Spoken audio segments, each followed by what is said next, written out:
Hola, soy Alma Dormida, la prueba de virginidad que decidía el destino de las concubinas en la China imperial.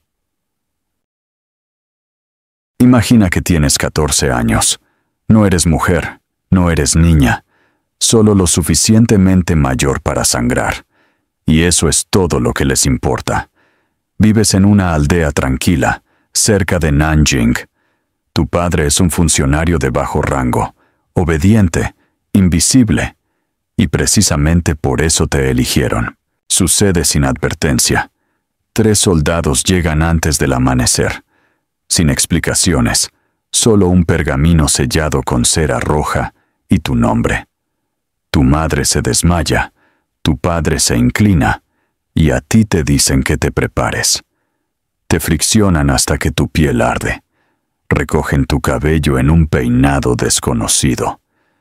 Los zapatos de seda te impiden caminar. La túnica roja te corta la respiración. La mujer que te acompaña no te mira a los ojos, pero susurra algo mientras te ayuda a subir al carruaje. No llores. El palacio odia las manchas. Te llevan a Pekín, al corazón de la China imperial, donde antes enviaron a miles de niñas. El viaje dura días en silencio absoluto. Por las noches, duermes sobre madera lacada. Sueñas con las manos de tu madre y despiertas al sonido de tambores distantes. La ciudad prohibida devora el cielo. Techos dorados, paredes rojas que se alzan como barrotes. Cada entrada custodiada, cada susurro pesado. Ya no eres hija. Ahora eres propiedad del emperador. Te guían a través de las puertas de la pureza celestial. El suelo de jade blanco refleja tus manos temblorosas. Otras niñas ya están allí, silenciosas, asustadas, vestidas como muñecas para un espectáculo al que nunca consintieron. Intentas hablar, preguntar por qué estás aquí, qué está pasando, qué quieren de ti. Pero un eunuco levanta la mano y cierras la boca. Te separan del grupo y te llevan por un pasillo que se vuelve más estrecho con cada paso. Sin ventanas, solo paredes talladas con dragones. Pasas junto a habitaciones donde escuchas sollozos, chapoteo de agua, tela desgarrándose. Entonces te detienen. Una mujer mayor en túnica negra sale de una habitación lateral. Su rostro está arrugado, ilegible. Te mira como los carniceros miran a los cerdos. Su voz es seca. Ella servirá. Te conducen a una pequeña habitación iluminada por velas. Las puertas se cierran detrás de ti, y por primera vez entiendes que esto no es el comienzo de tu vida. Es el comienzo de una prueba que decidirá si dormirás en seda o si no dormirás en absoluto. Porque aquí, en la ciudad prohibida, en las fauces del dragón, el valor de una niña se mide por su pureza. Se mide por si la han tocado o no. Te dicen que te desvistas. No te piden, te lo ordenan. La mujer mayor hace un gesto y el eunuco detrás de ella da un paso adelante. Su rostro está vacío, sus manos enguantadas. Dudas, pero él no duda en respuesta. Tus vestiduras se abren, tu cabello se arranca del nudo. Quieres gritar, pero todo en la habitación ya finge que no eres humana. No estás sola. Hay otras 4 niñas, todas evitando el contacto visual. Te bañan en cubos helados. Te friegan mujeres con manos ásperas. Lavan cada parte de tu cuerpo. Te estremeces y recibes una bofetada. ¡Quieta! Al emperador no le gusta la suciedad. Te cortan las uñas hasta la carne, untan perlas molidas en tu rostro para aclararlo. Tu piel brilla de aceites. Nadie te explica por qué. Te llevan a un largo pasillo lleno de túnicas de seda idénticas, azul pálido, rígidas y frías. No te permiten elegir, te dan una. Te la pones, no te queda bien. Alrededor de tu cintura, un cinturón rojo. Este color antes significaba fiesta en casa. Aquí es una señal. Sin verificar. Lo atan apretado. Demasiado apretado para que no se caiga durante lo que viene después. Luego te llevan junto a una fila de espejos de bronce. No reconoces a la niña reflejada en ellos.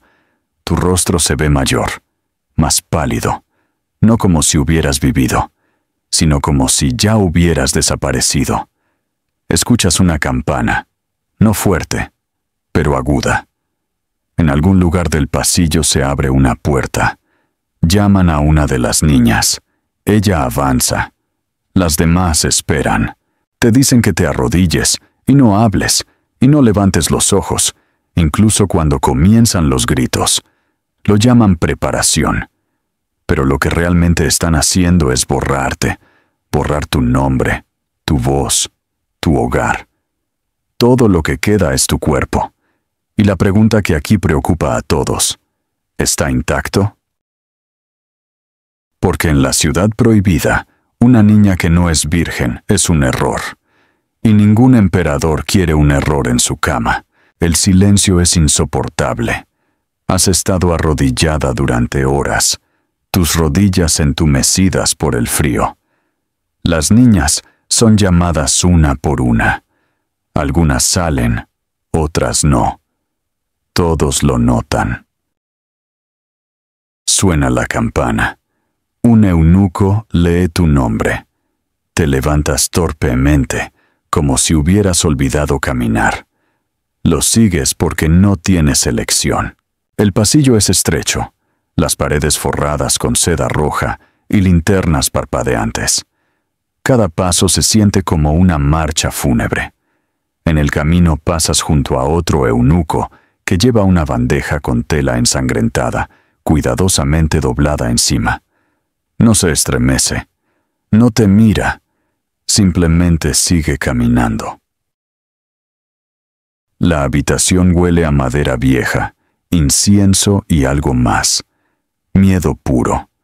Está débilmente iluminada por velas. En el suelo, una estera, una mesa, y detrás una mujer mayor con manos como cuerdas. Junto a ella, un eunuco con pergamino y pincel. «Acuéstate». Su voz es plana, como si lo hubiera dicho miles de veces. Dudas un momento, pero obedeces. Te criaron para eso. La estera araña tu espalda a través de la fina túnica de seda. La mujer mayor se arrodilla junto a ti. Sus rodillas crujen. Cuando se mueve, levanta el borde de tu túnica sin preguntar. Se siente como si el aire abandonara tu cuerpo. No te muevas, sin disculpas, sin vergüenza. Comienza el examen. Miras al techo, está agrietado y ahumado. Cuentas las imperfecciones para mantenerte cuerda. Te imaginas que estás en otro lugar, fuera del palacio, en un campo junto al río. Pero no funciona. Estás aquí y te están tocando. Murmura para sí misma. Escuchas palabras que apenas entiendes. Sin signos de trauma. Himen intacto. Resistencia mínima. El eunuco lo anota todo. Te preguntas, ¿sobre cuántos cuerpos han escrito de esta manera? ¿Cuántas niñas fueron resistencia mínima? Tratas de no llorar porque si lloras, podrían pensar que eres dramática, desobediente, dañada. Así que te quedas rígida. Luego viene la tela, el ritual no médico. La mujer mayor la presiona contra ti y espera. ¿Por qué? Porque en sus mentes la sangre prueba pureza y la pureza prueba valor. Pero ¿qué pasa si tu cuerpo no sangra? ¿Qué pasa si tu piel no se desgarra? ¿Qué pasa si toda esta prueba bárbara se basa en mentiras? No importa. No están aquí por la verdad, están aquí por control. Examina la tela, sin manchas. Asiente una vez. Aceptable. No hay elogios ni consuelo. Te marcan como un documento. El eunuco quita tu cinturón rojo y ata uno nuevo, dorado con blanco. Las otras niñas sabrán que pasaste. Eres apta para ser concubina, pero algo dentro de ti se queda en esa estera para siempre. El pasillo está silencioso cuando regresas. La siguiente niña ya está de pie. Sus ojos se deslizan hacia tu cinturón. Sus manos tiemblan. Quieres decirle que huya, que luche, que grite, pero no lo haces porque tú mismo no lo hiciste, porque no pudiste. Porque aquí, en el corazón de la ciudad prohibida, dentro de la maquinaria de la corte de la China imperial, las niñas no son personas, son evidencia. Evidencia de linajes, evidencia de obediencia, evidencia de poder. Y ahora que has pasado, estás un paso más cerca del emperador y 1000 pasos más lejos de ti misma. Después del examen, has pasado sin llorar, sin gritar. Te han marcado como aceptable y guardado como seda fina. Te sientas con las demás niñas que pasaron, pero nadie se ve orgullosa. Estás demasiado vacía, demasiado consciente de lo que pudo haber pasado. Porque algunas no pasaron. Hay una habitación de la que no se habla. Si la tela no se mancha, si encuentran una cicatriz, si notan vacilación, te marcan como impura. Algunas son devueltas a familias que no las quieren. Otras, encerradas en cocinas y lavanderías. Algunas, simplemente desaparecen. Has oído de una niña de 16 años, hermosa, demasiado segura de sí misma. Dijo que se guardaba para el matrimonio, no para algún emperador arrugado que nunca había conocido. La sacaron. Después, alguien encontró horquillas escondidas en su manga, lo suficientemente afiladas para ser peligrosas. No llegó a la habitación. Y luego están las niñas que fallaron por lo que pasó antes, aquellas vendidas por parientes corruptos, aquellas violadas por soldados durante el transporte, aquellas que ya estaban rotas antes de llegar y ahora tenían que fingir que no lo estaban. Eran las más asustadas. Trataban más que todas de pasar, y cuando pasaban, eran castigadas no por ser víctimas, sino por ser descubiertas. Te transfieren al patio interior donde esperan las concubinas. Los salones aquí son más silenciosos, envueltos en tensión. Ya no eres parte de una multitud, sino de una jerarquía estricta. En la cima está la emperatriz. Debajo, las concubinas de rango. Y muy por debajo, niñas como tú. Material decorativo, desechable. Te visten diferente, peinan tu cabello de otra manera. Ya no debes verte inocente sino deseable. Aprendes reglas infinitas. Cómo caminar, cómo hablar, qué colores evitar. Comes arroz insípido, duermes en seda bordada con dragones. Te despiertas preguntándote si será el día en que te llamen, pero nunca llega. Eres una de cientos esperando ser elegida. El emperador llama solo a unas pocas cada noche, a veces a ninguna. Incluso sin ver al emperador, eres su propiedad. No puedes escribir cartas ni pedir noticias de casa, ni siquiera mencionar el nombre de tu familia. No eres persona, sino un objeto en una caja dorada. Algunas han estado aquí años, aún esperando. Dicen que el emperador olvidó a una concubina hasta que murió en su habitación. 4 años después de llegar. Nadie se dio cuenta hasta que el olor salió de debajo de la puerta. Y aquí está el horror. No fallaste la prueba, no gritaste, no sangraste, pero eso no significa que serás vista. Pasaste y aún puedes pudrirte aquí, porque en este palacio, ser elegida es el único camino hacia adelante. Y si no, te marchitas en silencio día tras día. Pero el fracaso, el verdadero fracaso, aún ronda estas paredes. Lo escuchas en las historias, susurradas a la luz de las velas. Lo ves en los ojos de las mujeres que te sirven comida. Mujeres que una vez también usaron cinturones dorados. Lo ves en los eunucos que fingen no recordar nombres. En los sirvientes que lavan sangre de las esteras de examen al amanecer. En el fuego que a veces arde detrás del palacio. Tarde en la noche, cuando nadie se atreve a preguntar qué están quemando. Una mañana llega una nueva niña, 13 años tal vez, frágil, habla mal mandarín. El personal la llama provinciana. La llevan al salón de examen. ¿Sabes a dónde va? No dices nada, porque si la hubieras advertido, si hubieras dicho la verdad, tú también podrías haber desaparecido. Así que el ciclo se repite. Eligen otra niña, atan otra túnica, limpian otra estera. La máquina de la corte de la China imperial no se ralentiza, no se lamenta, no olvida.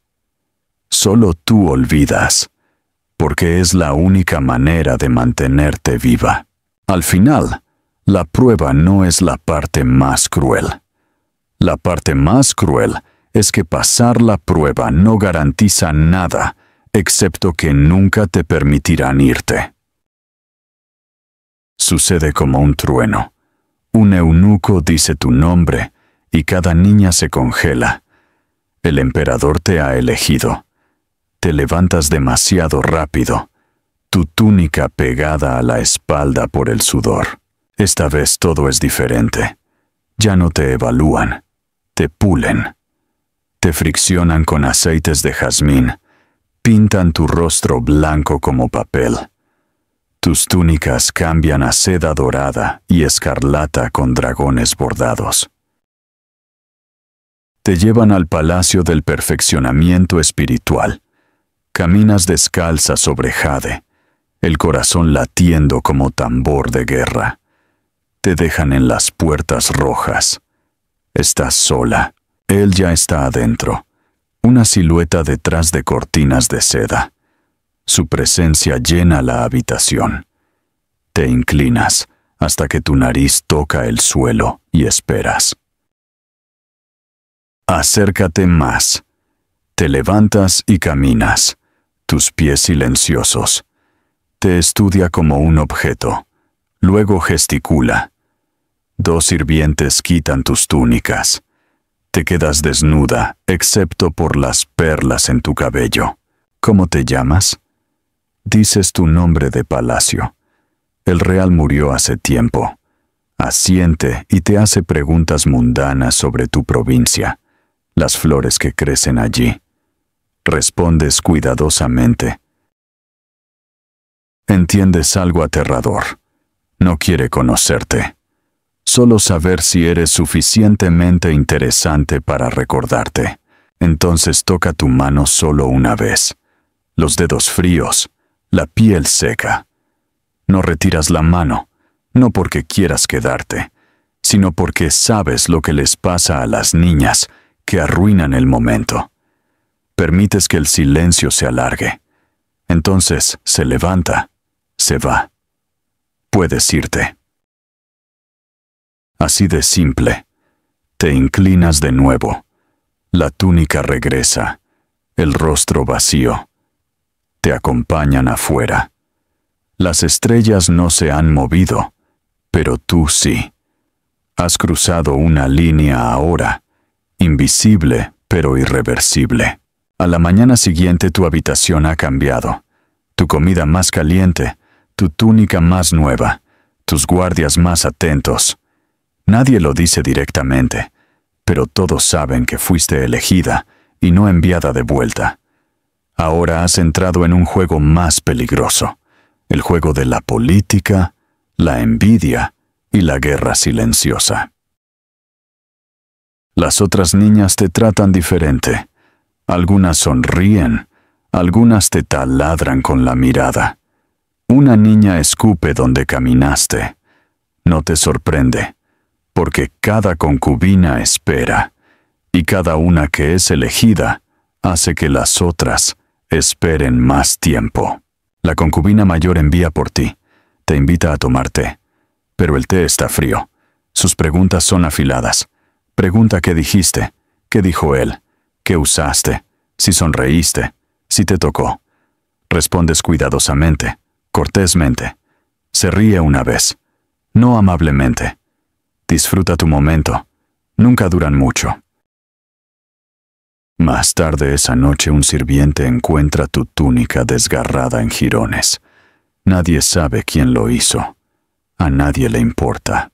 El palacio ya no está silencioso. Ahora susurra a tus espaldas. Ya no eres invisible, pero eso no siempre es bueno. Y aún esperas otra llamada, otra elección, otra noche. Podría nunca llegar, pero ahora existes en su mente, aunque sea por un momento. Y en la ciudad prohibida, donde los nombres se olvidan más rápido de lo que se pronuncian, eso es poder. Pero el poder aquí es como perfume. Te hace brillar, pero siempre se desvanece. Ya no gritas ni lloras. No preguntas por qué yo.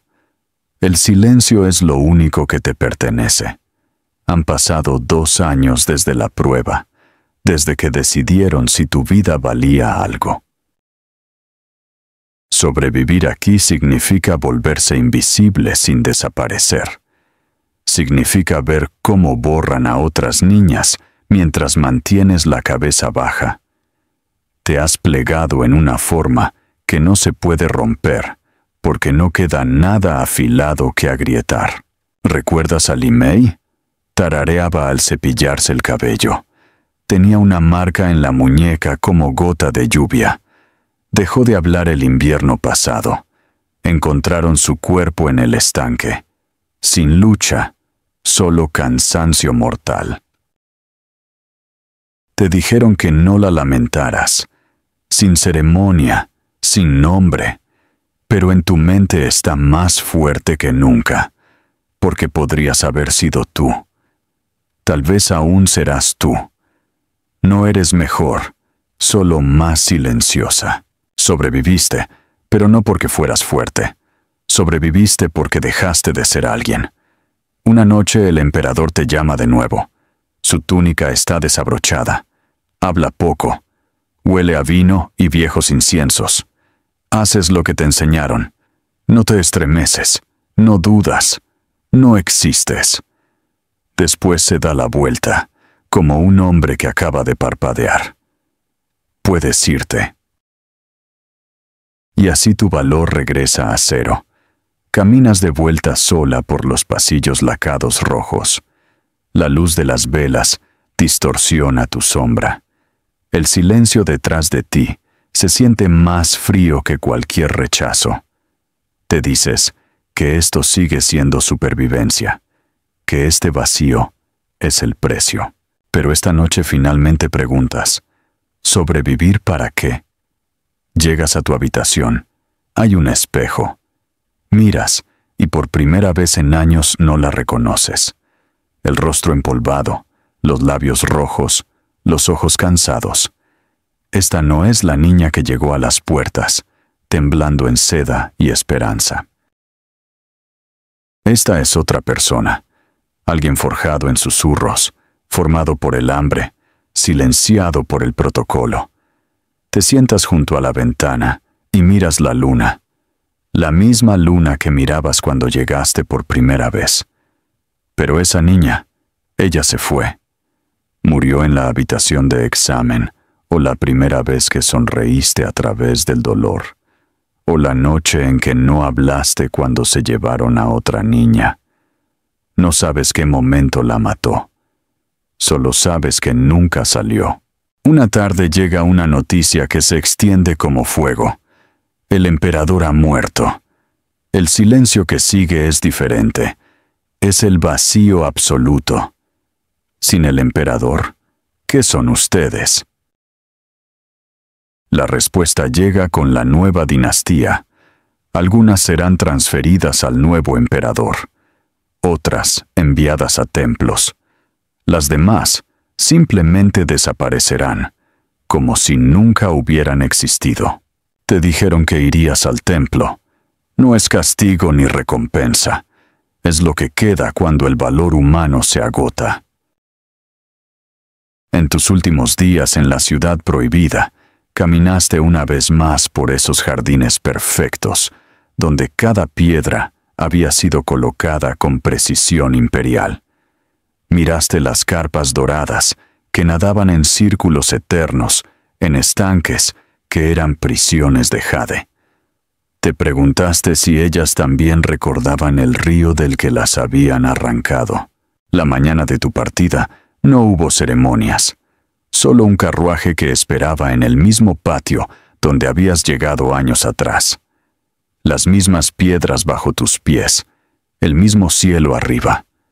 Pero la niña que había llegado temblando en seda roja ya no existía. La mujer que se iba era otra criatura enteramente, moldeada por el silencio y vaciada por la supervivencia. Mientras el carruaje se alejaba, no miraste atrás, no porque fueras valiente, sino porque ya no había nada tuyo que dejar atrás. Todo lo que habías sido, todo lo que podrías haber sido, se quedaba entre esos muros rojos para siempre, junto con los fantasmas de todas las otras niñas que habían caminado esos pasillos antes que tú. El templo donde vivirás está en una montaña, lejos de todo. Sus muros grises son más honestos que los dorados del palacio. No pretenden ser hermosos, solo contener. Allí, entre incienso y oraciones monótonas, encuentras algo parecido a la paz. No la paz de la felicidad, sino del cansancio profundo. La paz de quien ha dejado de luchar contra corrientes más fuertes. Algunas noches escuchas voces en el viento, voces de niñas que murieron en habitaciones de examen, de mujeres que se ahogaron en estanques, de fantasmas que aún caminan por pasillos de jade. Te preguntas si tu propia voz se ha unido a ese coro invisible, si en algún lugar una niña de 14 años escucha tu historia en el viento y decide si vale la pena resistir. La respuesta no es simple. Sobrevivir no siempre significa ganar. A veces significa durar lo suficiente para contar la historia, para que alguien recuerde que exististe, que resististe, que fuiste más que un número en registros imperiales. Esa es tu victoria. Seguir respirando cuando tantas dejaron de hacerlo. Seguir recordando cuando el mundo trató de borrarte. Seguir siendo humana en un lugar diseñado para convertir personas en objetos. La ciudad prohibida no solo te prueba, te cambia, te absorbe. Si no te mata físicamente, te roba por pedazos, hasta que te vuelves lo suficientemente hueca para sobrevivir. El palacio permanece dentro de ti, como polvo en los pulmones, como silencio en los huesos. En la China imperial, algunas niñas fueron asesinadas por ser impuras, pero muchas más fueron asesinadas lentamente por ser obedientes. Esta no era solo una historia, era una historia real, escondida detrás de muros de palacio, borrada con cada nombre que nunca las abandonó. ¿Valía la pena la supervivencia? Esa pregunta permanece sin respuesta, porque en los pasillos de la ciudad prohibida, donde las niñas se convertían en fantasmas antes de morir, la supervivencia no era victoria, era simplemente otra forma de desaparecer. Los secretos ocultos de la Gran Muralla China que nadie te cuenta. Imagina por un momento una línea de piedra que se extiende más allá del horizonte, como si no tuviera fin. Miles de kilómetros, millones de bloques, cientos de años de trabajo. Pero detrás de esta imagen impresionante se esconde mucho más que una simple historia de construcción. La Gran Muralla China guarda secretos, misterios y leyendas que hasta el día de hoy fascinan a los investigadores. ¿Sabías que gran parte de lo que creemos conocer sobre esta maravilla es en realidad un mito? La muralla que vemos hoy no es la misma que construyeron hace milenios. Es como un palimpsesto gigante, donde cada dinastía escribió su propia historia sobre las ruinas de la anterior. El nacimiento de un gigante de piedra. Todo comenzó mucho antes de que existiera el término Gran Muralla China. Las tierras chinas estaban rodeadas por tribus nómadas, y cada nuevo gobernante intentaba fortalecer sus fronteras. Al principio, eran simples terraplenes de tierra y fosos, reforzados con estructuras de madera. Pero gradualmente surgió la idea de conectar estos tramos en una línea única que protegiera a la gente, los campos y las ciudades. El primer intento conocido de levantar una línea extensa de fortificaciones se remonta a la dinastía Qin, cuando el emperador Qin Shi Huang unificó los reinos fragmentados. Fue él quien ordenó conectar varios tramos de muros para crear una línea defensiva unificada. Se dice que la construcción se llevó a cabo a costa de esfuerzos increíbles y enormes sacrificios. Miles de personas trabajaron en montañas y llanuras, transportando bloques de piedra, formando terraplenes de tierra, reforzándolos con madera y losas. Pero es importante recordar que la muralla no se construyó de una sola vez. Fue creada a lo largo de muchos siglos, cambiando materiales y tecnologías. En algunos lugares eran terraplenes de tierra compactada, en otros fortalezas construidas con piedra. Cada tramo tenía su propio carácter, y quizás en esta diversidad se esconde su verdadero secreto. Muchos investigadores señalan que la Gran Muralla no era solo una defensa contra enemigos, sino que también cumplía una función simbólica. Era como si subrayara la frontera entre el mundo civilizado y el espacio salvaje más allá de sus límites. Las manos que construyeron la eternidad. Detrás de cada línea de la Gran Muralla China se esconden no solo bloques de piedra y terraplenes de tierra, sino destinos humanos. Porque no fueron los emperadores o generales quienes la construyeron. La construyeron personas simples, miles de trabajadores anónimos, soldados y prisioneros que el destino arrojó a estas tierras duras.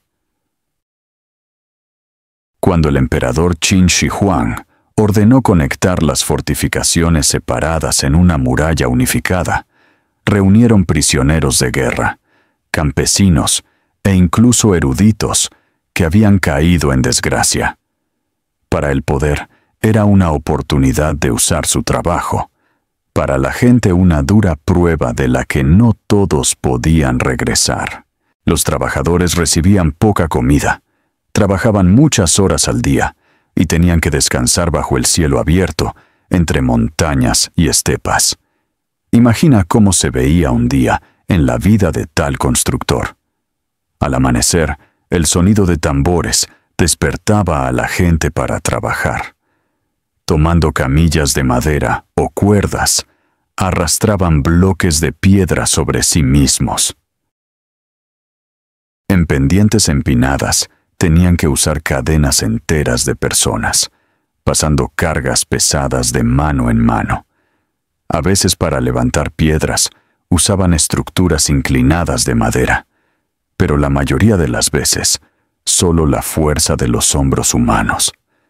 Aquellos que construían secciones de tierra no trabajaban menos duro. Primero compactaban la tierra en moldes de madera, capa por capa, hasta obtener un bloque denso. Para esto usaban martillos enormes con los que golpeaban la arcilla compactada. Este trabajo monótono iba acompañado del ruido de golpes y la respiración pesada de cientos de trabajadores. Entre estas personas nacían leyendas. Decían que la muralla misma escuchaba los gritos y gemidos de los constructores, como si guardara sus almas en la piedra, por eso parecía viva. Una de las leyendas más conocidas está relacionada con una joven llamada Meng Jiangnu. Su esposo fue enviado a la construcción de la muralla y no regresó. Ella partió en su búsqueda, pero al enterarse de su muerte, lloró tan amargamente que sus lágrimas derrumbaron toda una sección de la muralla. Por supuesto, es un cuento hermoso, pero refleja que en la memoria popular, la muralla siempre permaneció asociada con los sacrificios y sufrimientos de la gente común. Los guardianes silenciosos, pero también había aquellos para quienes el servicio en la muralla se convertía en un honor. Los guardias que vigilaban las torres pasaban años aquí, observando el horizonte. Su vida tampoco era fácil. Largas horas de silencio se alternaban con la alarma al ver movimiento en la estepa. A veces resultaban ser solo rebaños de animales o caravanas de comerciantes, y a veces nómadas que intentaban atravesar la frontera. En tales momentos, la muralla cobraba vida. Las torres de señales se encendían con fuegos, los soldados se formaban en orden de batalla, y la larga línea de la muralla se convertía en un escudo listo para enfrentar al enemigo. Para los habitantes de las aldeas cercanas, esto era una señal de seguridad. La gente creía que mientras los guardias en la muralla velaran, sus hogares estaban protegidos. Con el tiempo, la construcción de la muralla continuó bajo otras dinastías. Cada generación de gobernantes añadía nuevos tramos, fortalecía los antiguos, construía torres. Y cada vez participaban miles de nuevos trabajadores.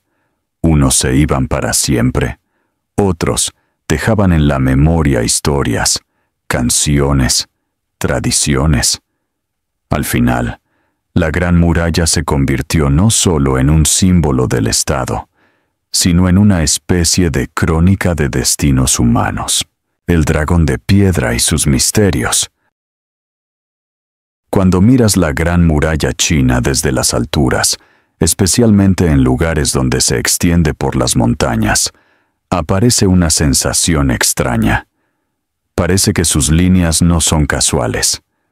Se curva como si repitiera no solo los contornos de la Tierra, sino también algunas líneas invisibles que conocían los maestros antiguos. Los científicos afirman que en la base de la construcción había tareas prácticas: elegir lugares convenientes para la defensa, ocupar colinas altas, conectar fortalezas. Pero las leyendas chinas dicen que al poner los cimientos, los maestros se aconsejaban con sabios taoístas. Estudiaban el relieve, la posición de las montañas, las direcciones de ríos y vientos, y solo después indicaban exactamente dónde debía pasar la muralla. Esto recordaba al arte del Feng Shui, donde cada detalle de la naturaleza se consideraba importante para la armonía. Hay una tradición que dice que la muralla se construía no solo para protegerse de enemigos, sino también para contener fuerzas que podían venir no de la estepa, sino del mismo mundo de los espíritus. En textos antiguos se mencionan vientos de calamidades y corrientes de caos que supuestamente amenazaban el reino celestial. La Gran Muralla, según se creía, debía convertirse en una barrera no solo para las personas, sino también para energías invisibles. No se puede decir cuán ciertas son estas historias, pero basta mirar la muralla a la luz de la luna para creer que realmente fue creada para algo más grande. Su línea oscura, serpenteando por las montañas, se parece a un enorme dragón durmiente. En la cultura china, el dragón siempre fue símbolo de fuerza y protección.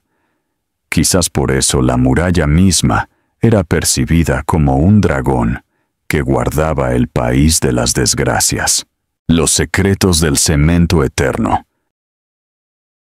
Otro misterio reside en cómo la muralla pudo resistir tanto tiempo. Miles de años enfrentó lluvias, vientos, terremotos, y sus secciones individuales se conservaron casi en su estado original. El secreto no solo estaba en la maestría de los constructores, sino también en la composición especial del mortero con el que unían las piedras. Las leyendas cuentan que al mortero añadían papilla de arroz, y precisamente esto lo hacía especialmente resistente. Investigaciones modernas realmente confirmaron que los maestros antiguos usaban aditivos orgánicos, creando una mezcla que sobrevivió siglos. Pero los misterios no terminan ahí. Hay lugares donde la muralla se adentra en el desierto, y allí sus líneas parecen especialmente extrañas. Sube y baja por colinas, a veces se curva como si evitara obstáculos invisibles. Los científicos explican esto por las características del relieve, pero las tradiciones populares dicen que los constructores evitaban lugares donde, según su fe, habitaban espíritus. Tales sitios se consideraban peligrosos, y la muralla como que los rodeaba. A veces parece que la Gran Muralla China no es solo piedra y arcilla, sino también un mapa vivo del mundo invisible. Muestra no solo las fronteras del país, sino también cómo la gente antigua sentía la tierra, el cielo y las fuerzas que los rodeaban.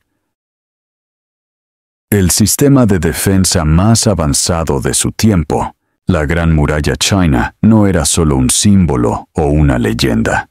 Ante todo, seguía siendo una construcción militar diseñada para proteger el país. Pero su dispositivo y principios de defensa eran mucho más complejos de lo que puede parecer a primera vista.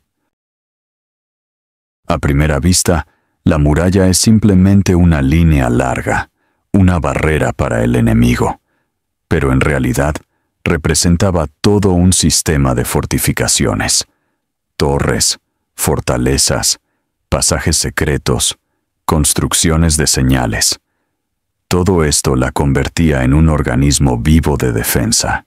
El sistema de señales era, quizás, uno de los más asombrosos. Cada torre podía transmitir mensajes a la vecina usando humo durante el día y fuego durante la noche. Para esto se usaban hierbas secas y mezclas especiales que daban una columna densa de humo. Si el enemigo se acercaba, los guardias encendían antorchas, y la señal como que corría por la línea de la muralla, transmitiéndose de torre en torre. En pocas horas del ataque, sabían no solo las guarniciones más cercanas, sino también las capitales. Para su tiempo, esta era una comunicación ultra rápida. La muralla estaba diseñada para que los soldados pudieran moverse rápidamente. En su parte superior iba un camino ancho por el cual podían desplazarse no solo personas, sino también jinetes. En caso de ataque, por este camino trasladaban refuerzos, entregaban provisiones y armas. Las torres servían simultáneamente como almacenes, puntos de observación y pequeñas fortalezas. Es interesante que la muralla era diferente dependiendo de la región. En zonas montañosas, la hacían especialmente alta y poderosa, para que el enemigo no pudiera usar las pendientes para subir. En las estepas la reforzaban con fosos y empalizadas para ralentizar la caballería. Así, cada parte de la muralla como que se adaptaba al terreno y las amenazas que venían precisamente de allí. El arma psicológica más poderosa, pero quizás el mayor secreto no estaba en sus dimensiones, ni en su altura, sino en que era un arma psicológica. Imagina a un nómada que ve ante sí una línea gigantesca que se extiende más allá del horizonte. Incluso si la muralla no era inexpugnable, su vista inspiraba miedo y dudas. El enemigo podía pensar, si tienen fuerzas para construir algo así, entonces también podrán defenderse. De esta manera, la muralla contenía no solo físicamente, sino también moralmente. Se conservan tradiciones de que algunas secciones de la muralla tenían pasajes secretos. Estas puertas ocultas permitían a los guerreros chinos aparecer inesperadamente por la espalda del enemigo o hacer incursiones rápidas. La ubicación exacta de tales pasajes solo la conocían las guarniciones locales, y esta información se guardaba como secreto militar. Los tramos perdidos en el tiempo. Cuando hablamos de la Gran Muralla China, la imaginación dibuja una línea completa que se extiende más allá del horizonte, pero en realidad, una enorme parte de ella ha desaparecido o se ha convertido en ruinas. Hoy se conserva solo alrededor de 1/3 de la longitud original. El resto lo tragó el tiempo, vientos, arenas del desierto y actividad humana. Especialmente misteriosos son aquellos tramos que se perdieron bajo las arenas de Gobi y otros desiertos del norte. Allí donde una vez se alzaban torres, hoy solo se ven montículos apenas visibles y líneas, como si la tierra misma hubiera conservado sus contornos. Los habitantes locales dicen que por las noches se puede escuchar el murmullo de pasos o el golpe distante de tambores, como si los soldados aún estuvieran de servicio bajo el espesor de arena. Estas tradiciones se convirtieron en parte del folclore, y muchos nómadas creían que las murallas allí seguían en pie, pero ocultas a los ojos humanos. A veces la muralla desaparecía no por voluntad de la naturaleza, sino por causa de las personas. Los bloques de piedra y ladrillos a menudo eran desmontados por habitantes locales para usar en la construcción de casas, templos o puentes. Así, en algunas zonas kilómetros enteros de muralla fueron desmontados, y hoy solo los recuerdan nombres de aldeas o mapas antiguos. Pero incluso los tramos destruidos están rodeados de leyendas. Se creía que si una persona tomaba una piedra de la muralla para su casa, en su vivienda se asentaría un espíritu inquieto. Por eso muchos trataban de evitar esto, y aquellos que se atrevían contaban historias de sueños extraños, ruidos y voces que llegaban por las noches. Las leyendas que cobran vida, la Gran Muralla China, siempre provocaba asombro en las personas. Sus dimensiones y vista que se extiende más allá del horizonte parecían algo irreal, casi mágico. No es sorprendente que a su alrededor nacieran leyendas y mitos. Algunos de ellos se transmitían durante siglos, convirtiéndose en parte de la memoria popular. Algunas leyendas hablaban de que la muralla se construyó no por personas, sino por espíritus, como si por la noche, cuando los trabajadores dormían, llegaran seres celestiales y levantaran bloques enteros de piedra, apilándolos más rápido de lo que podía hacer un humano. Las personas solo continuaban lo comenzado, sin saber que junto a ellos trabajaban fuerzas de otro mundo. Tales historias, por supuesto, consolaban a aquellos que tenían que trabajar al límite de sus fuerzas, porque era más fácil creer que ayudantes divinos también aportaban su contribución. Existían también tradiciones sombrías. En ellas se decía que en la muralla estaban emparedados no solo cuerpos de constructores muertos, sino también almas que estaban eternamente ligadas a sus piedras. Por la noche, supuestamente susurraban en el viento. Por eso cerca de la muralla, a menudo se escuchaban sonidos extraños. La gente contaba que la muralla estaba viva, que guardaba la memoria de todos los que la habían tocado. Es interesante que en las leyendas, la muralla no era solo defensa, sino también frontera entre mundos. Unos creían que contenía a los nómadas, otros que impedía el paso a espíritus y demonios. El legado que trasciende fronteras. Para los chinos, la muralla no era simplemente una barrera contra enemigos, encarnaba la idea de frontera entre lo propio y lo ajeno, entre orden y caos. Dentro de la muralla, vida, ley, cultura, campos y ciudades. Más allá de la muralla, incertidumbre, nómadas, peligros, tierras salvajes. En esta división se puede ver el reflejo de una percepción antigua del mundo, donde el cosmos se opone al caos y la armonía a la destrucción. No es casualidad que muchos poetas y filósofos escribieran sobre la muralla. Veían en ella no solo piedras y torres, sino también la imagen del gran trabajo del pueblo. Para los eruditos, se convertía en un ejemplo de que el hombre es capaz de cambiar la naturaleza, someterla a sus designios. Para el campesino simple, era un recordatorio del precio que hubo que pagar por la tranquilidad de la familia.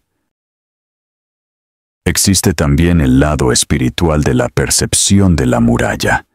En la tradición china, a menudo se comparaba con un dragón, ser mítico que simbolizaba simultáneamente fuerza y protección.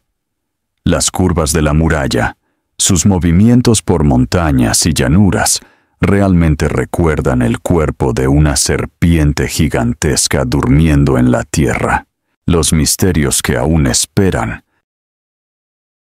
Con el tiempo, los investigadores continúan estudiando este grandioso monumento usando tecnologías modernas.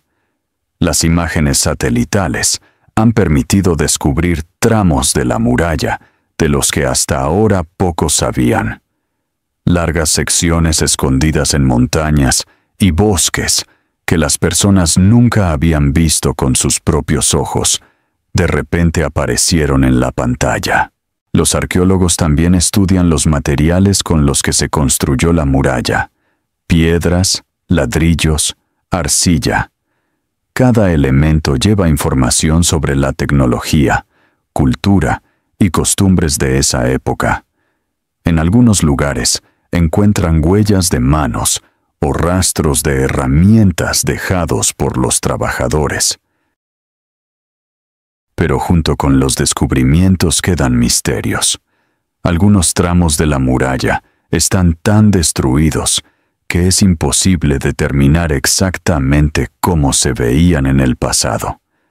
Se encuentran lugares donde las piedras como que desaparecen, y los científicos aún discuten qué fue la causa de estas rupturas. A veces los científicos se enfrentan a anomalías misteriosas, tramos de muralla que no obedecen la lógica de construcción, o extrañas estructuras de piedra incomprensibles desde el punto de vista de la arquitectura común. Estos lugares generan nuevas teorías e inspiran nuevas investigaciones.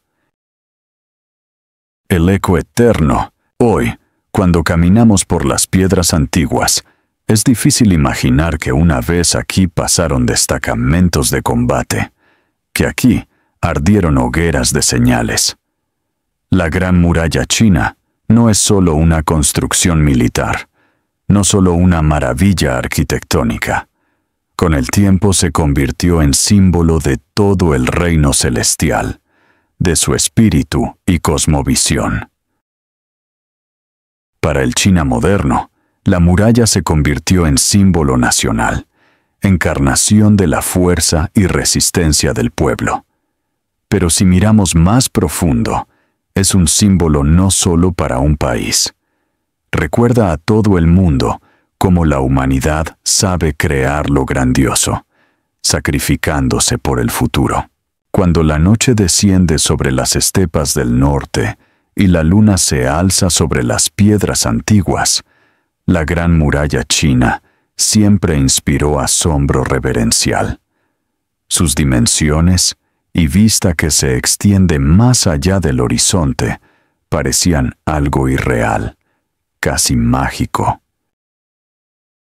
Hay una belleza especial, casi filosófica en esto, porque la muralla no es solo protección, sino también frontera, y por tanto, un recordatorio de que cada pueblo, cada cultura, tiene su línea que la separa de otros. Esta línea puede ser material, como muros y torres, o puede ser invisible, en el idioma, en las tradiciones, en la fe. Si escuchas en el silencio de la noche, parado al pie de la muralla, puede parecer que en algún lugar de sus piedras aún suenan las voces silenciosas de aquellos que una vez fueron parte de ella.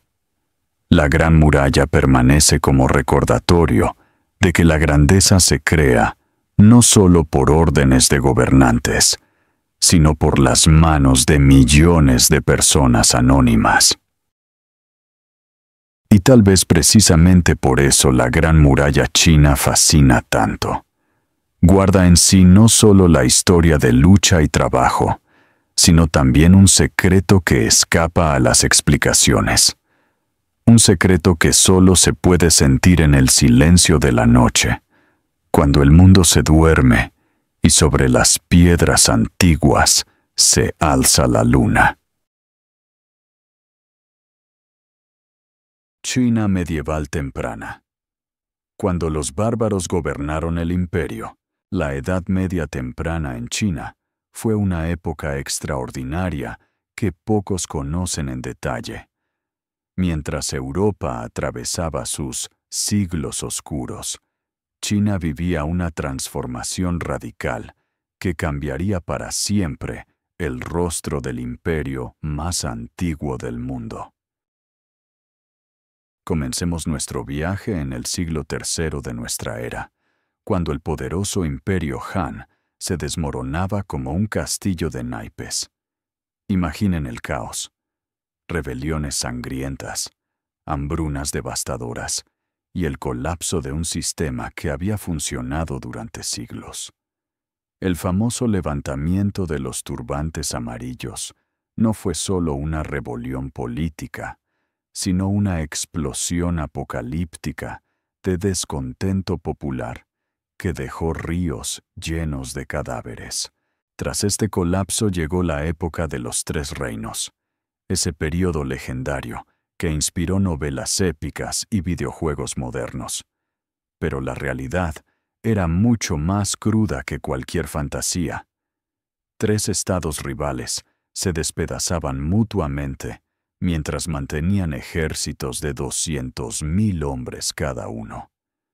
Para un territorio fragmentado, esto significaba recursos agotados y población esclavizada de facto. El clan Sima emergió como vencedor temporal, estableciendo la dinastía Jin. Parecía que China había encontrado la estabilidad después de solo 100 años de caos. Qué equivocados estaban. Lo más interesante apenas comenzaba, y los siguientes 400 años serían una montaña rusa de invasiones, migraciones masivas y transformaciones culturales. El gran enfriamiento y las migraciones. El siglo IV trajo consigo un fenómeno climático devastador: el enfriamiento del hemisferio norte. Las temperaturas cayeron dramáticamente, desencadenando lo que los historiadores llaman el gran enfriamiento de la Edad Media temprana. En Europa, esto provocó las grandes migraciones germánicas. En China, las consecuencias fueron igualmente dramáticas. Las estepas del norte, que durante siglos habían sido relativamente húmedas y habitables, se volvieron áridas y hostiles.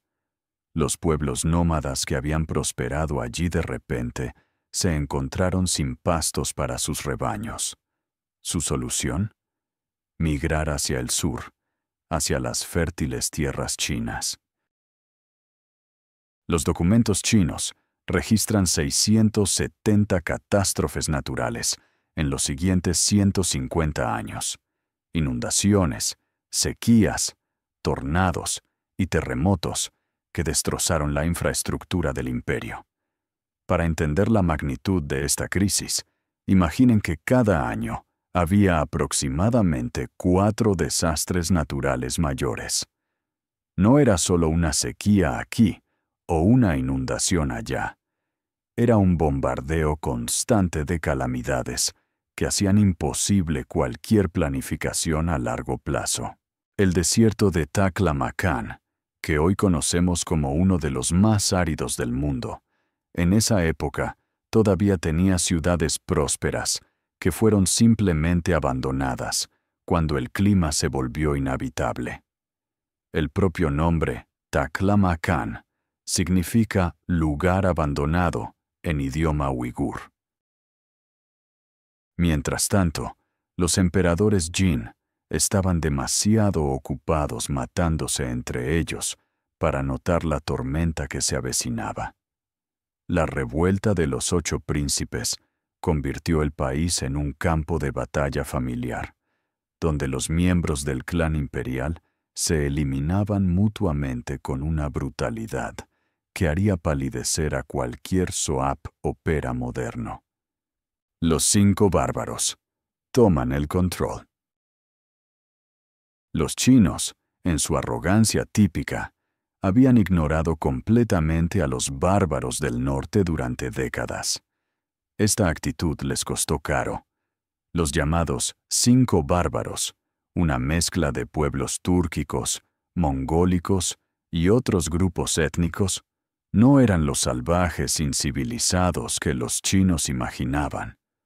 Muchos habían adoptado la escritura china, comprendían la filosofía confuciana y conocían perfectamente cómo funcionaba el sistema político imperial. Los Xiongnu del sur, por ejemplo, habían estado en contacto con la civilización china durante más de 3 siglos. Tenían su propio sistema de escritura basado en caracteres chinos, bibliotecas con textos confucianos y una élite educada que podía debatir filosofía política tan hábilmente como cualquier mandarín de la corte. Liu Yuan, un líder Xiongnu, educado en tradiciones chinas, vio su oportunidad durante el caos de la dinastía Jin. Su estrategia era genial en su simplicidad. En lugar de presentarse como un conquistador extranjero, se proclamó restaurador de la tradición china auténtica. Adoptó rituales imperiales completos, estableció un calendario oficial y comenzó a rendir culto a los ancestros al estilo imperial chino. El problema no era solo militar. La corrupción en las fronteras había alcanzado niveles escandalosos.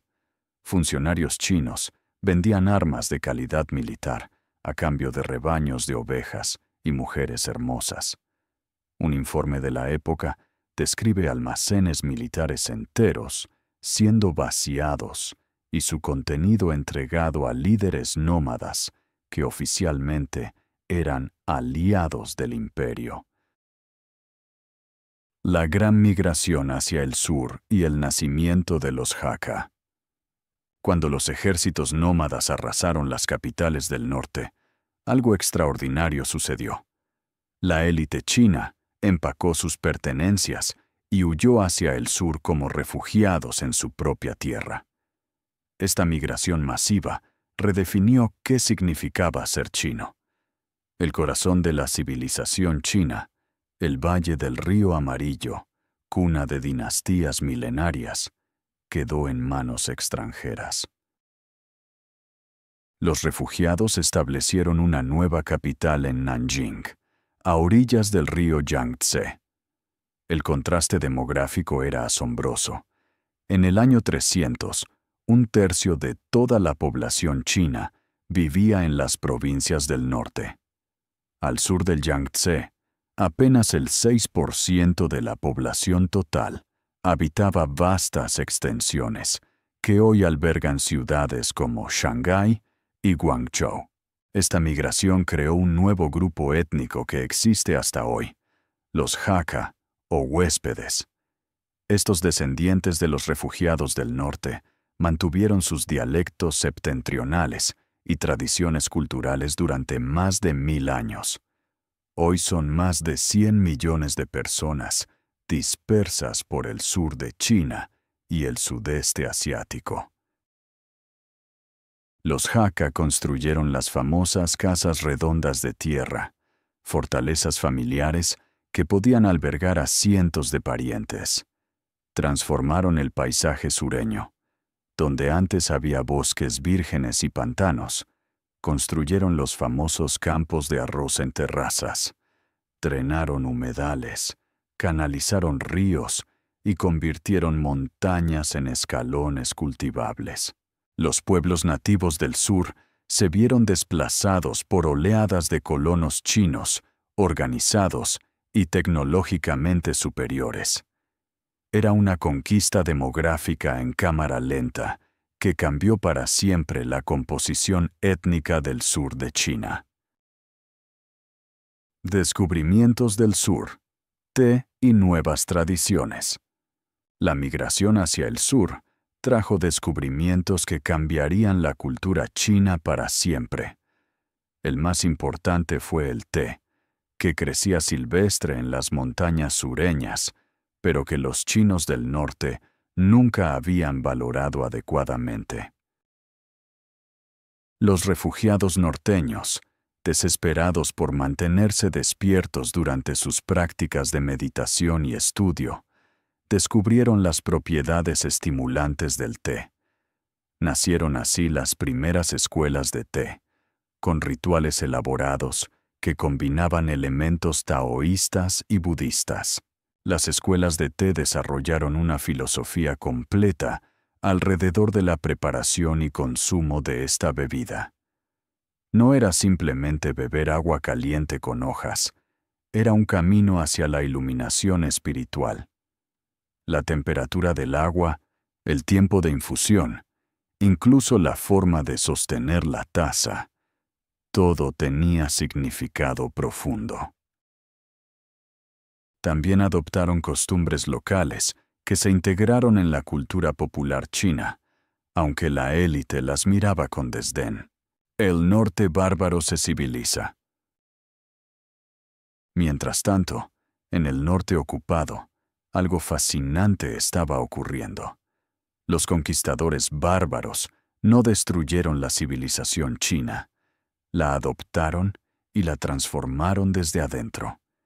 Establecieron más de 30 reinos diferentes, todos con gobernantes que se proclamaban emperadores legítimos, con rituales chinos completos. El reino Later Zhao, establecido por Xi Le, un líder de origen Jie que había sido esclavo, no solo conquistó vastos territorios, sino que estableció una de las administraciones más eficientes de su época. Promulgó códigos legales basados en precedentes chinos, estableció escuelas confucianas y patronó las artes con generosidad imperial. El reino Northern Wei, establecido por el pueblo Tuoba, controló el norte de China durante más de 150 años y se convirtió en uno de los principales patrocinadores del arte budista. Las famosas grutas de Yungang, con sus miles de estatuas de Buda talladas en roca viva, fueron creadas bajo patronazgo Tuoba. Los nuevos gobernantes enfrentaban un dilema fascinante. Necesitaban legitimidad china, pero también debían mantener la lealtad de sus bases étnicas. La solución fue crear sistemas duales, donde las élites nómadas conservaban sus tradiciones militares, mientras adoptaban ceremonias chinas para gobernar poblaciones sedentarias. La llegada del budismo y la revolución espiritual. En medio de este caos político, llegó la fuerza cultural más transformadora de todas, el budismo. Esta religión extranjera encontró terreno fértil en una China fracturada, donde las ideologías tradicionales habían perdido credibilidad. El budismo había estado presente en China desde el siglo I, pero siempre había sido marginal. Cuando los sistemas tradicionales fallaron en prevenir el colapso social, las mentes se abrieron a nuevas posibilidades.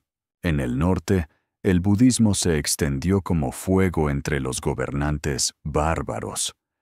La idea de que un líder iluminado podía convertirse en un Chakravartin, un emperador universal que gobierna con sabiduría divina, resultaba irresistible para estos nuevos señores que buscaban legitimidad. En el sur, la situación religiosa era más compleja. El budismo llegó a un territorio donde el taoísmo ya había desarrollado sofisticadas prácticas místicas y donde el confucianismo mantenía su prestigio intelectual. Esto generó un sincretismo religioso extraordinario. En el nivel popular, budismo y taoísmo se fusionaron hasta volverse indistinguibles. Los intelectuales se horrorizaban ante esta contaminación doctrinal. Los debates filosóficos entre budistas y taoístas se volvieron espectáculos públicos, donde cada bando trataba de demostrar la superioridad de su sistema. La escuela del patio amarillo y la medicina tradicional. Los taoístas desarrollaron durante este período la famosa escuela del patio amarillo, centrada en prácticas de visión interior. Según esta doctrina, el cuerpo humano era un microcosmos que reflejaba el universo entero. Cada órgano tenía su propio espíritu. El corazón estaba habitado por un niño eterno que representaba las emociones puras, mientras que el hígado alojaba a un general que controlaba la ira.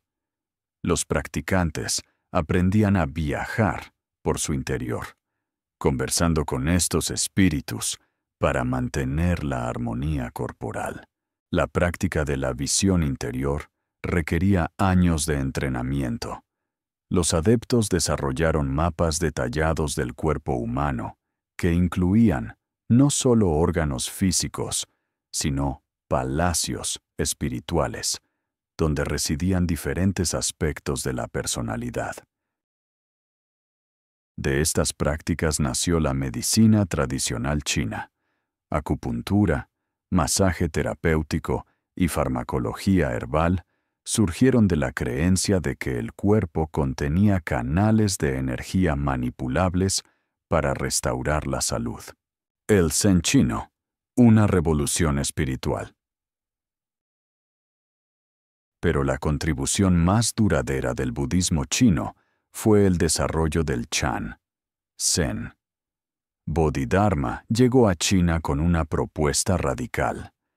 La iluminación no requería años de estudio doctrinal ni rituales complejos. Según la tradición Chan, Buda había transmitido la esencia de su enseñanza sin palabras. Simplemente tomó una flor de loto, sonrió, y uno de sus discípulos comprendió instantáneamente. Esta transmisión de corazón a corazón podía ocurrir en cualquier momento, durante cualquier actividad. Los monjes Chan desarrollaron métodos poco ortodoxos para alcanzar la iluminación. Trabajar en los campos, partir leña o incluso limpiar letrinas podían ser vehículos hacia el despertar espiritual si se realizaban con la actitud correcta. Esta democratización de la espiritualidad era revolucionaria. Los maestros Chan desarrollaron técnicas específicas para romper el pensamiento conceptual de sus estudiantes mediante preguntas sin respuesta lógica y respuestas aparentemente sin sentido. El famoso monasterio de Shaolin fue establecido durante esta época como centro de entrenamiento Chan, donde los monjes combinaban meditación con artes marciales, arte, literatura e inventos en tiempos de crisis. Esta era de fragmentación política fue extraordinariamente creativa. Sin la censura de una corte imperial unificada, florecieron géneros literarios que habían sido marginados durante siglos. Nació la poesía lírica china, con temas del amor perdido, la separación y la nostalgia, que resonaban profundamente en una sociedad dividida por la guerra. La prosa también evolucionó con las primeras novelas de aventuras, cuentos fantásticos y biografías de personajes excéntricos. Un género particularmente popular fueron las historias de inmortales taoístas, que combinaban entretenimiento popular con crítica social sutil. La necesidad agudizó el ingenio chino. Se perfeccionaron inventos existentes, molinos más eficientes, nuevos métodos de producción de papel y experimentos con cometas y planeadores. Los molinos de agua se volvieron cruciales con poblaciones rurales reducidas. Los artesanos desarrollaron nuevos métodos de fundición de hierro que requerían menos combustible, vital con los bosques devastados por la guerra. La reunificación, el ascenso de la dinastía Sui. Después de 4 siglos de división, la reunificación llegó desde el norte bárbaro. Yang Jian, un general de origen mixto chino nómada, estableció la dinastía Sui mediante brutalidad calculada y reformas administrativas brillantes. Sui Wendi implementó un sistema de meritocracia brutal. Los funcionarios corruptos eran públicamente azotados junto con sus familias. Algunos morían durante estos castigos ejemplares. Estableció comisiones especiales para detectar corrupción, enviando inspectores encubiertos que intentaban sobornar a funcionarios locales. Su reforma más radical fue el sistema de campos igualitarios, donde toda la tierra se redistribuía en parcelas exactamente iguales. Cada hombre adulto recibía 80 mu de tierra, las mujeres 40 mu. Esta tierra no podía venderse y debía devolverse al Estado al momento de la muerte. Restauró los exámenes imperiales después de 3 siglos de ausencia y creó el sistema de 5 castigos que perduraría hasta el siglo XX: ejecución, exilio, trabajos forzados, bastonazos pesados y ligeros. El precio de la ambición. La caída de Sui. El emperador Yang, hijo de Wendy, heredó un estado próspero, pero cometió el error clásico de confundir poder con sabiduría. Obsesionado con reconquistar Corea, lanzó campañas cada vez más costosas y desesperadas. La primera campaña contra Goguryeo involucró más de 1 millón de soldados y trabajadores de apoyo. Cuando fracasó desastrosamente, Yang elevó impuestos, amplió el reclutamiento militar y canceló las exenciones fiscales del sur. El resultado fue predecible: rebeliones simultáneas en todo el imperio. El ejército de justicia de los turbantes rojos controló vastas regiones, mientras las tropas en Corea se retiraban en condiciones desastrosas. El amanecer de Tang, la era dorada. Li Yuan, el líder rebelde que capturó al emperador Yang, proclamó la dinastía Tang en 618. Con el lema Virtud marcial, estableció no solo un nuevo gobierno, sino una nueva era. Lo más simbólico fue su elección del color amarillo como emblema dinástico. 400 años antes, los turbantes amarillos habían soñado con el reino amarillo, una era de justicia y prosperidad. Ahora, después de siglos de caos, ese sueño se hacía realidad. Los Tang establecieron un sistema de 3 departamentos gubernamentales que dividía el poder ejecutivo para prevenir la concentración excesiva de autoridad. También instituyeron rotación para funcionarios provinciales, evitando el desarrollo de redes de corrupción locales. La dinastía Tang heredó todo lo mejor de las épocas anteriores: la sabiduría administrativa de los Han, las innovaciones culturales del período de división, la síntesis religiosa budista-taoísta y las reformas agrarias de los Sui. Los siglos de las dinastías del norte y del sur habían terminado.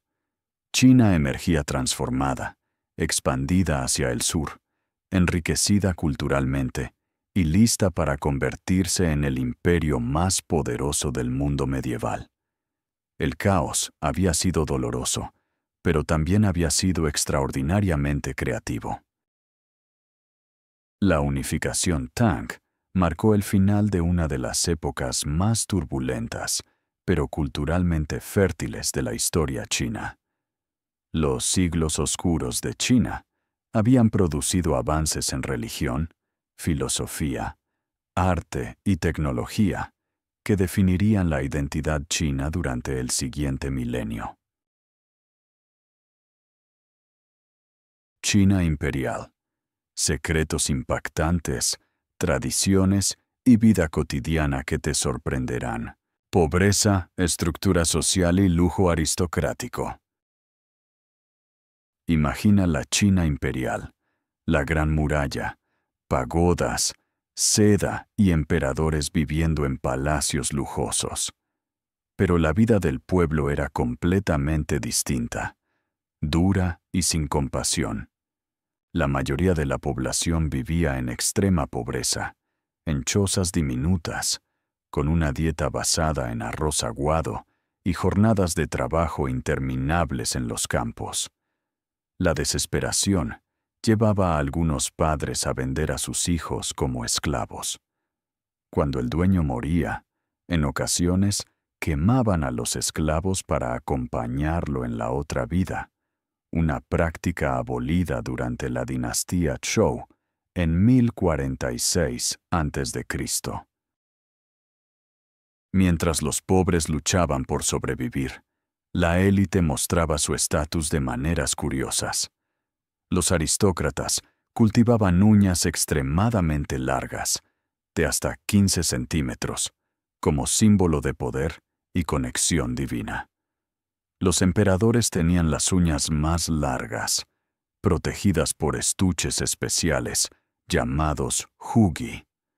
Romper una uña imperial podía significar la pena de muerte. El mundo según Confucio. Confucio, siglo VI a.C., creó un sistema filosófico que determinó la vida durante siglos. Según sus enseñanzas, los hombres eran los jefes absolutos de la familia. Tenían esposas, concubinas y amantes. Las mujeres solo mantenían el hogar y daban a luz hijos varones. Cuando el padre moría, el hijo mayor asumía la autoridad y la madre debía obedecerlo. El número de concubinas dependía de la posición social y la riqueza. Una joven esposa debía navegar relaciones complejas con su marido y las otras mujeres de la familia, a veces incluso mostrando afinidad con otras mujeres para coexistir pacíficamente. Según Robert Van Gulik, autora de La vida sexual en la China antigua, la mujer promedio no era necesariamente más infeliz que su equivalente europea bajo un sistema monógamo, pero la presión social era enorme.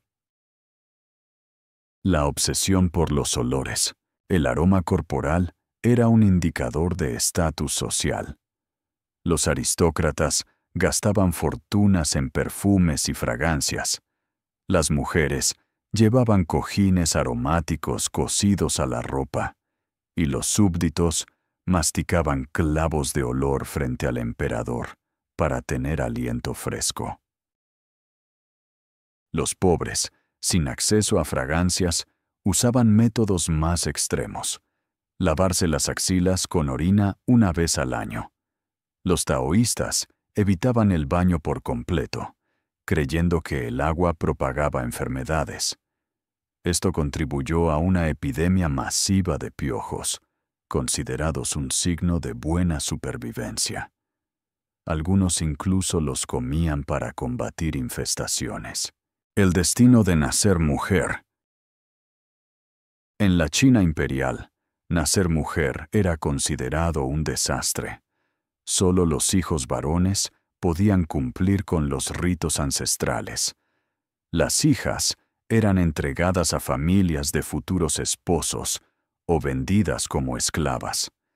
En cambio, los varones recibían cuidados especiales. Desde temprana edad, las niñas aprendían obediencia estricta, primero al padre, luego al marido y al suegro, finalmente al hijo. Debían ocultar emociones, no reír en exceso ni comer demasiado, y cuando llegaban invitados, esconderse de las miradas. Hasta los 9 años podían recibir educación básica. A partir de los 10, aprendían las 3 obediencias y las 4 virtudes: obedecer al padre, marido e hijos, no mostrar celos hacia las concubinas, obedecer a la familia política, hablar poco y no desarrollar talentos innecesarios. La apariencia era secundaria. Haz de una mujer fea tu esposa y de una hermosa tu concubina. Ambición masculina, eunucos y matrimonio forzado. La vida de los hombres pobres tampoco era sencilla. Aspirar a un buen puesto en el palacio imperial era el sueño máximo, aunque para lograrlo, muchos sacrificaban su dignidad. Solo los eunucos podían trabajar en el palacio. La autocastración. La práctica de la castración se volvió tan común durante la dinastía Ming que se estima que había cerca de 100.000 eunucos en el país. Algunos padres castraban a sus hijos desde pequeños para aumentar sus oportunidades laborales. Otros lo hacían ellos mismos de adultos. Un eunuco que lograba entrar al servicio del emperador estaba a merced absoluta de su amo. Cualquier desobediencia podía ser castigada con la muerte. Cuando el número de aspirantes superaba los puestos disponibles, Muchos vagaban sin destino, viviendo al límite. El matrimonio forzado. Las niñas eran comprometidas desde muy jóvenes, a veces incluso antes de nacer. Los padres elegían al marido sin considerar los deseos de la hija o del futuro esposo. Según el libro de los ritos, casarse antes de los 20 años era obligatorio, y no cumplirlo traía graves problemas sociales. Durante la boda se evidenciaba la desigualdad. El novio podía comer todo lo que quisiera, mientras que la novia recibía solo pequeñas porciones. La joven debía integrarse a la familia del marido y servirlo, a él y a sus padres, mantener la casa y cuidar a los hijos. La esposa era conocida como Sian Nai-yu, asistente doméstica, cumpliendo funciones de sirvienta, cocinera y limpiadora. La vida en la familia del marido. La desobediencia se consideraba un pecado grave. El marido tenía derecho a expulsar a la esposa o divorciarse. Las reglas de comportamiento estaban detalladas en el lichi. Hombres y mujeres no podían usar los mismos percheros. La ropa no podía compartirse. Los objetos debían entregarse con bandejas de bambú o sobre el suelo. Y al caminar por la calle, el hombre iba a la derecha y la mujer a la izquierda. Estas normas debían cumplirse hasta los 70 años. Educación y exámenes. Los puestos gubernamentales requerían aprobar exámenes estatales. Solo los hijos varones de familias nobles podían estudiar inicialmente, aprendiendo caligrafía y filosofía confuciana. Más tarde, durante la dinastía Han, 206 a.C., la educación se abrió a los plebeyos. Aprobar los exámenes era la única manera de ascender socialmente. Los exámenes eran extremadamente difíciles. Leer 7.000 caracteres y dominar hasta 80.000 durante 3 días continuos sin descanso. Hacer trampa significaba la muerte. Aprobar el examen local daba la opción de presentar el examen nacional, dirigido por el emperador una vez cada 3 años, con probabilidades de éxito de 1 y 3.000. Las mujeres no tenían ninguna oportunidad de acceder a estos exámenes. La tortura de los pies de loto. Desde los 5 a 6 años, las niñas pobres eran sometidas al vendaje de pies para crear el loto dorado, pies no mayores a 10 centímetros. Los huesos se rompían y se doblaban hacia abajo, causando dolor constante de por vida. Las mujeres nobles con pies pequeños eran cargadas constantemente por sirvientes. Este estándar de belleza se consideraba deseable y reflejaba alto estatus, especialmente para los hombres, quienes veían los pies diminutos como un fetiche. La práctica alcanzó su apogeo en el siglo X y fue prohibida oficialmente en 1912. Medicina, alimentación y detalles impactantes. Medicina tradicional peculiar. La medicina tradicional china incluía prácticas que hoy resultan sorprendentes. Una de ellas era la orinoterapia. La orina se recolectaba, se evaporaba hasta convertirse en cristales, llamados minerales de otoño, y se recomendaba tomarlos durante las comidas. Aún más impactante era la llamada sopa amarilla, preparada con excrementos secos y molidos de personas sanas. Este remedio se utilizaba para tratar diarreas severas y, según los médicos antiguos, realmente funcionaba. Platos curiosos. En algunas provincias, los pobres preservaban huevos de gallina hirviéndolos en orina de niños menores de 10 años. Los huevos se cocinaban durante horas, alcanzando un sabor oscuro y salado.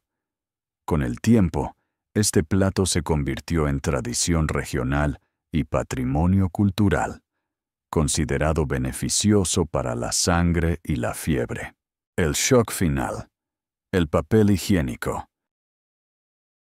Lo que más sorprendió a los viajeros extranjeros no fue la medicina ni la dieta, sino los hábitos de higiene. En 1393, la corte imperial utilizaba 720,000 hojas de papel al año. El papel usado se apilaba en enormes montones, llamados la montaña del elefante. Este detalle provocaba asombro y disgusto entre los visitantes, quienes nunca habían imaginado un consumo tan masivo de papel para fines sanitarios. Conclusión. La China imperial fue un mundo de contrastes extremos: riqueza y lujo para pocos, pobreza y sufrimiento para la mayoría. La vida diaria estaba marcada por normas rígidas, tradiciones severas y prácticas que hoy nos resultan incomprensibles. Para los habitantes de aquel tiempo, estas costumbres eran normales y necesarias. Para nosotros, nacidos en el siglo XXI, representan un recordatorio del valor de la libertad, la higiene y la igualdad de género. Si te gustó este video, apoya el canal. Dale me gusta, compártelo y suscríbete.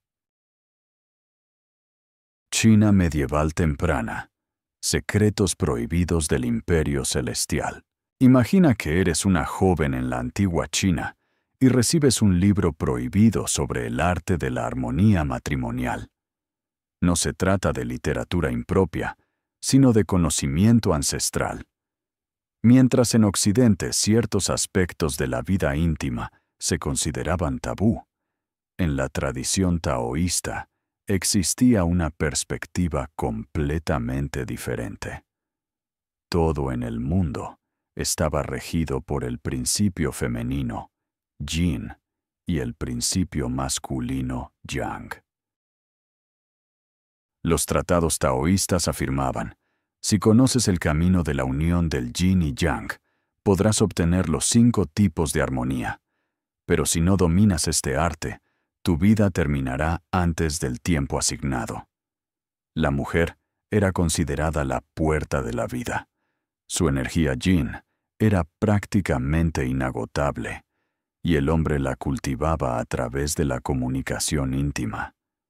Aparecieron numerosos tratados, incluso atribuidos al legendario emperador amarillo.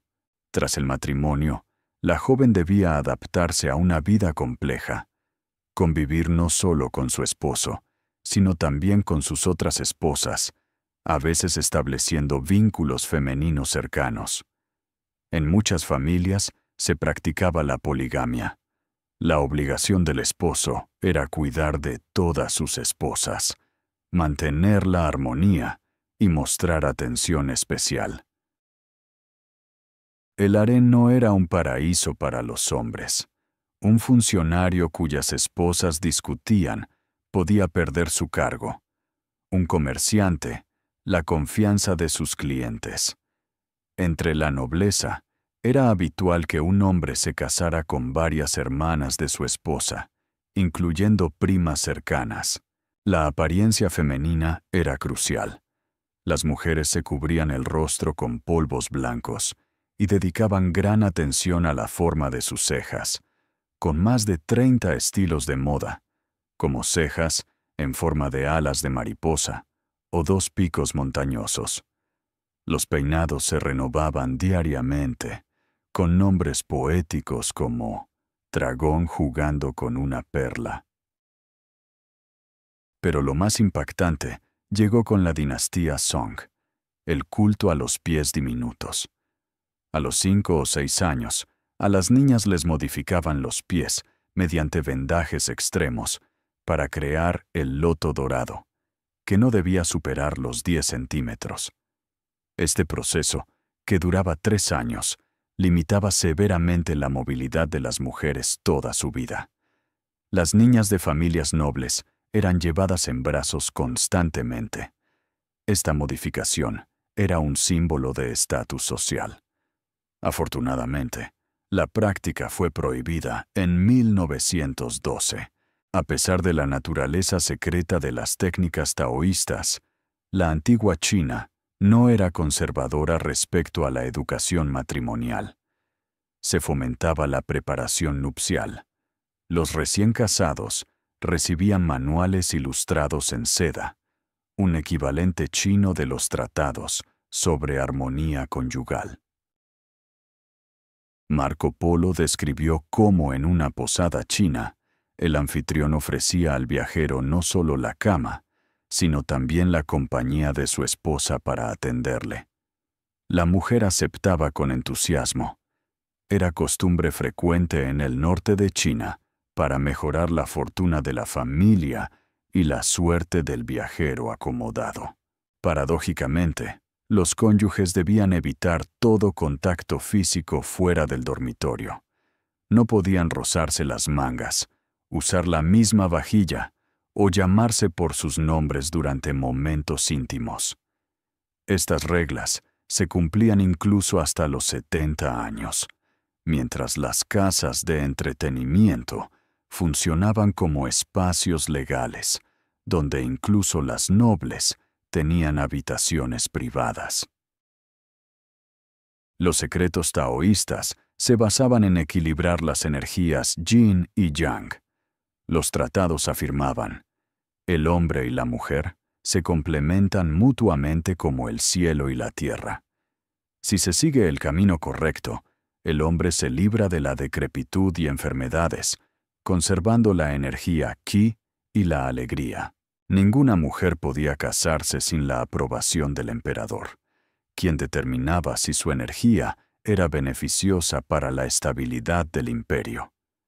El harén imperial albergaba hasta 40.000 mujeres, no por placer mundano, sino porque la vida personal del emperador era considerada crucial para la estabilidad del país.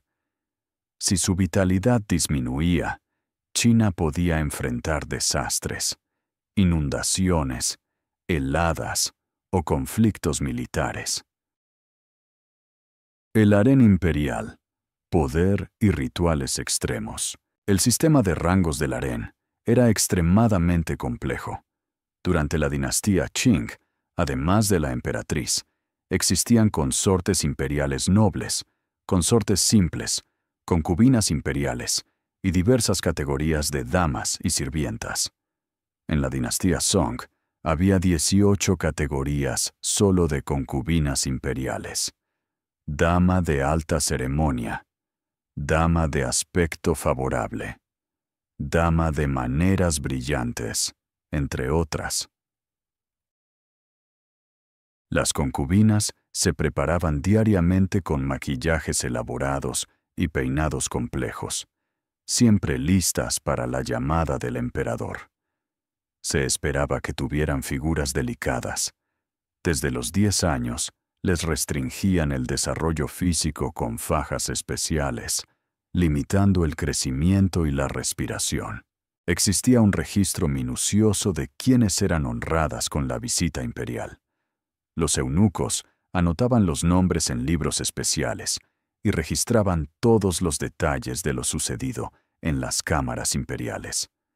Las concubinas eran escoltadas con extrema precaución, envueltas en capas de plumón de garza, asegurando que no portaran objetos peligrosos. El emperador estaba sujeto a un protocolo rígido que regulaba incluso la frecuencia de sus encuentros privados. Debía llamar a una concubina una vez cada 5 días. En ocasiones, durante estos encuentros, no estaban solos. La madre del emperador podía supervisar y aconsejar sobre el cumplimiento correcto del protocolo matrimonial.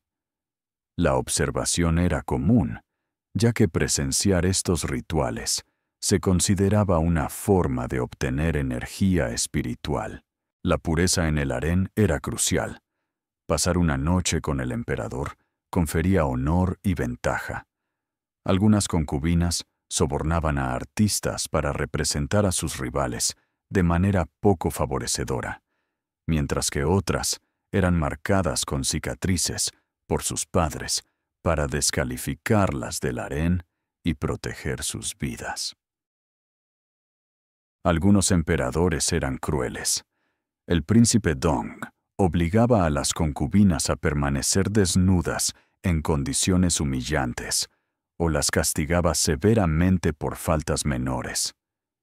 En 1542, las concubinas del emperador Shizong, desesperadas por el maltrato constante, intentaron eliminarlo. La conspiración fracasó y todas fueron ejecutadas tras terribles tormentos.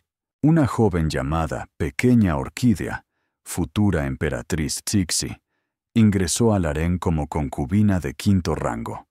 Gradualmente, ganó la confianza de la emperatriz y del emperador, quien le otorgó cada vez más poder. Tras dar a luz al heredero, aunque se los separaron de inmediato, su posición se consolidó. Tras la muerte del emperador, se convirtió en regente y gobernó China durante medio siglo con autoridad férrea. Irónicamente, quien había sufrido las tradiciones brutales del harén fue quien las abolió. Prohibió la modificación de pies, otorgó educación y derechos laborales a las mujeres, e implementó el sufragio universal antes de morir.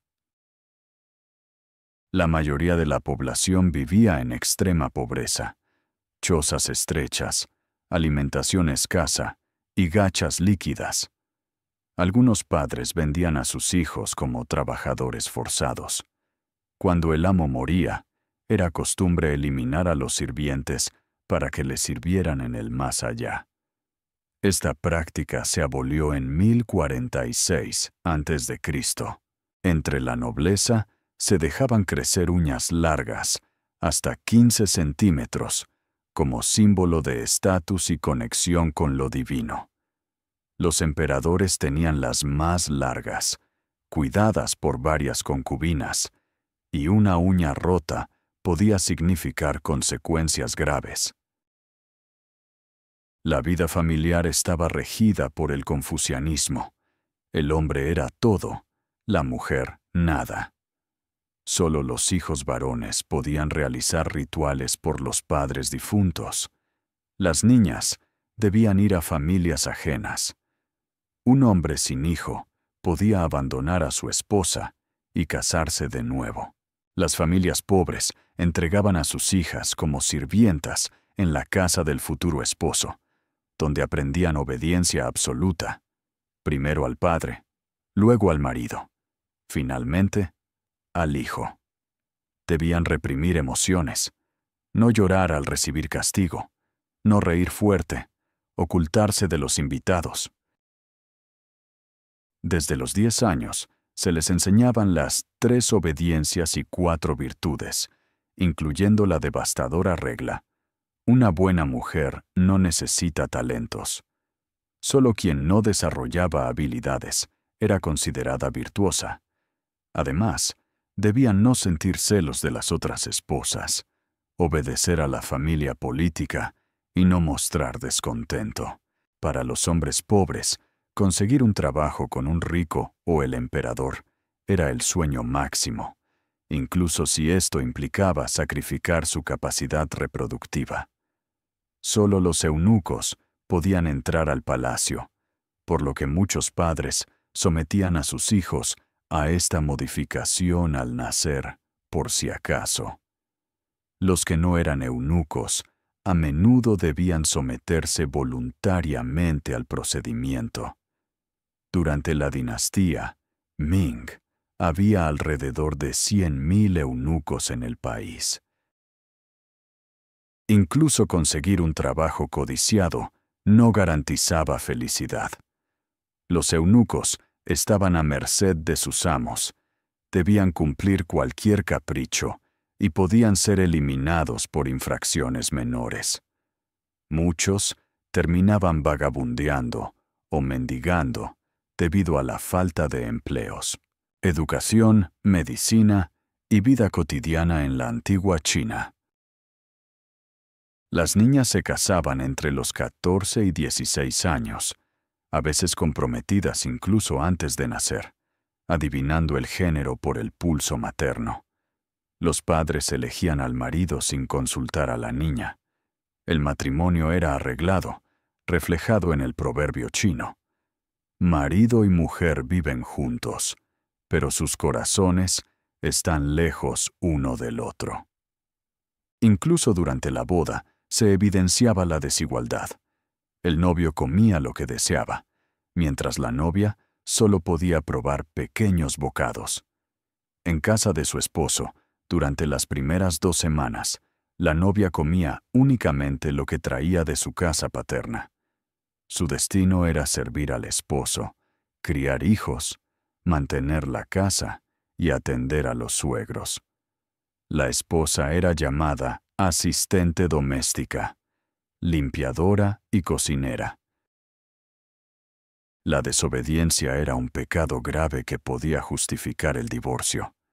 Las reglas matrimoniales eran estrictas. Cónyuges no compartían percheros. Ella no podía colgar ropa donde él. Nunca se bañaban juntos, y cualquier objeto debía entregarse sobre bandejas de bambú o recogerse agachándose. Estas normas se mantenían incluso hasta los 70 años. Los exámenes estatales chinos eran legendariamente difíciles. Para aprobarlos, se necesitaban 20 años de estudio. Memorizar 7.000 caracteres era imprescindible solo para leer textos confucianos, de un total de 80.000 existentes.